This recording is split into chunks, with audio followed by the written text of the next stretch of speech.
program. Thank you so much. Yeah. Well, it's really, really an honor to host you. We know that you've been, making music, positive music, that has a message of empowering people with the right information to emancipate them from mental slavery, as Bob Marley would say in one of his songs. But briefly, just tell us about yourself. Who is Maiko Zulu? For a reintroduction for those that haven't heard you for some time, and for an introduction for the younger generation. Thanks very much, Perry. Maiko Zulu is a simple Zambian musician, born in Livingstone. Uh, like you rightly put it, I'm a human rights activist. I like to call myself a human rights defender. Uh, I'm also largely, my career is music. I've been doing music, I think, since before I was born. So I live off music, and most of my activism is through song. I'm also a parent, as well as a husband, and I also ventured into a bit of entrepreneurship, running a little place called Roots Cafe. Wow. In the entertainment circles, obviously. Before I get into the topic and how artists can actually use the platform that they have to express views and political development, I would like to find out from you, bluntly, do you think there's freedom of expression in Zambia? Bluntly, I would say no.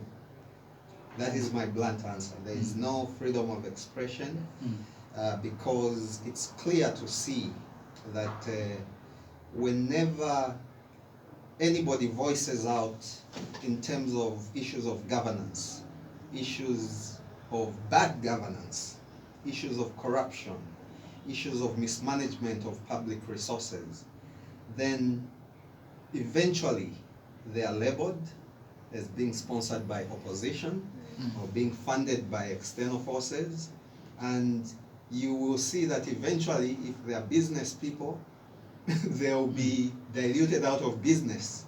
You know, they'll be phased out, their businesses will be targeted.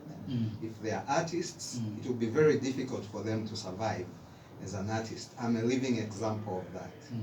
You know, even now, we have cases where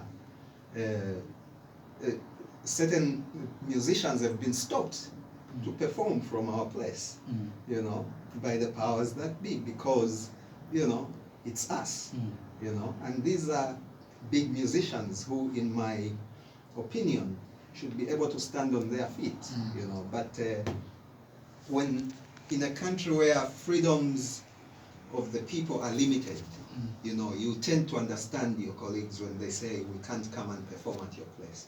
So there is no freedom of expression. You have been very consistent over the years, I think even before Muiza was born, in speaking about these issues and singing these songs that speak about development. And we've recently seen some musical artists voicing out using social media. Biflo is one of them. And we saw another musician who is perceived and has admitted that he's part of the ruling party, the PF, speaking against some of the things that have been happening in the country with regards to management of national resources, gold mines, and so on and so forth. Seeing him coming out, and some of the other artists and social media influencers speaking out.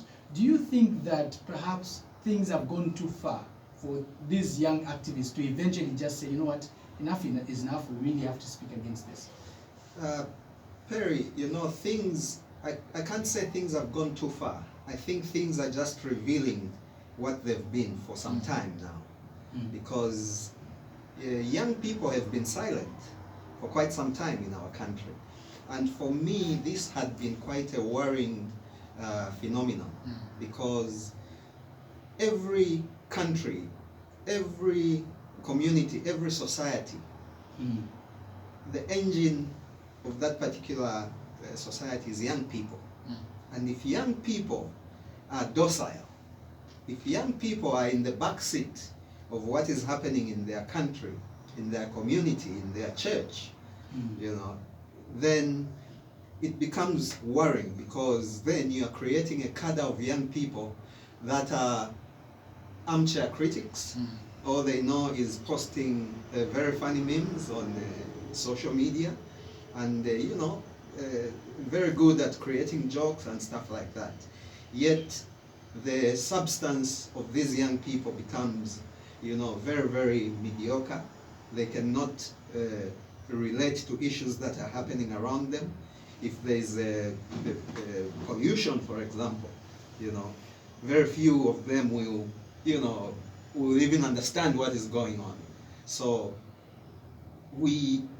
it's very exciting for me now that a lot of young musicians are beginning to see the sense in being an artist.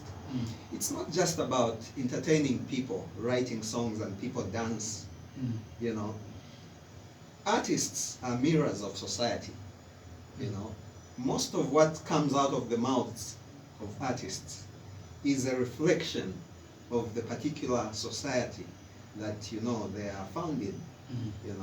And for me, it reached a point where I was becoming so much worried that young people are not speaking out when the young people do not have employment.